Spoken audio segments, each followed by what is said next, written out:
araw mga kapuso, narito po ang mga kapanapanabik na ganap dito lamang po sa Born to Shine. Napakabayas talaga itong si Monica, no mga kapuso, kasi hindi man lang siya gumawa ng paraan para malaman ang katotohanan kung ano talaga ang nangyari at para malinisan ang pangalan nitong si Jenny, pero agad-agad siyang nagdesisyon na tanggalin sa Yumi at tuwang-tuwa naman itong napakamaldita at napakasamang ugali na si Megan mga kapuso.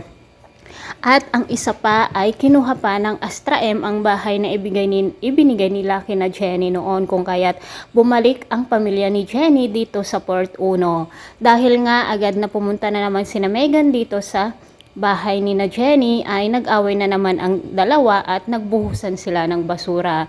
Inawat naman sila nitong kanyang kaibigan na si Basha, ngunit pati ang mga kasama ni Megan ay gusto ring makipag-away kaya pumatol na rin ang bakla na ito. Samantala mga kapuso, masayang masaya naman si Jenny dahil nga bumalik na siya sa normal niyang buhay.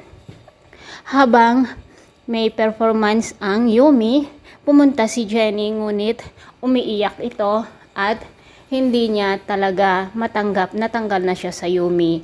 At may isang kamay na humaplos sa kanyang balikat at walang iba kundi si Coach Vanna mga kapuso, at sinabi nga niya na hindi pa dito ang nagtatapos ng kanyang journey dahil kasisimulang pala ito.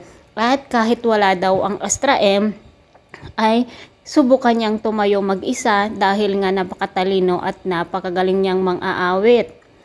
At habang nandoon nga sila sa kanilang bahay, nagpunta naman nitong si JC dahil nga hindi niya alam na ganun kahihinatnan ang kanyang ginawa at humingi ng tawad dito kay Jenny. At sinabi nga niya na tutulungan niyang linisan ang pangalan nitong si Jenny kahit na magalit pa itong si Megan dahil hindi naman talaga makatotohanan ang pinagawa ni Megan sa kanya. Galit din si Sugar dahil nga sa ginawa nitong si Megan mga kapuso. O di ba wala talagang papanig dito kay Megan.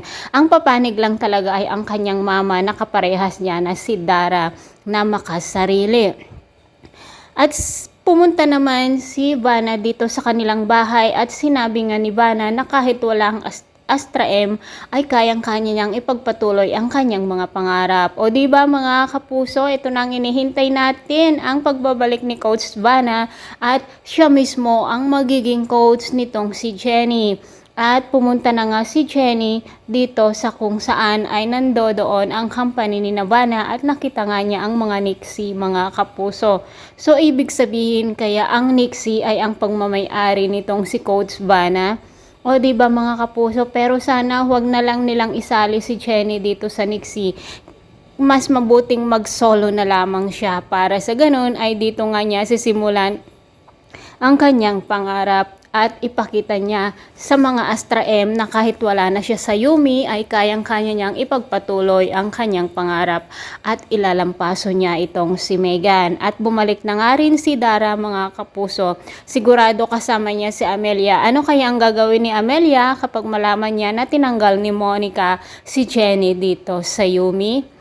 Mga kapuso, ito po ang mga kabang-abang dito sa Born to Shine at pakatutukan po natin lagi ang bawat eksena dahil nga po talagang kapanapanabik na ang bawat episode dito. Maraming salamat. God bless.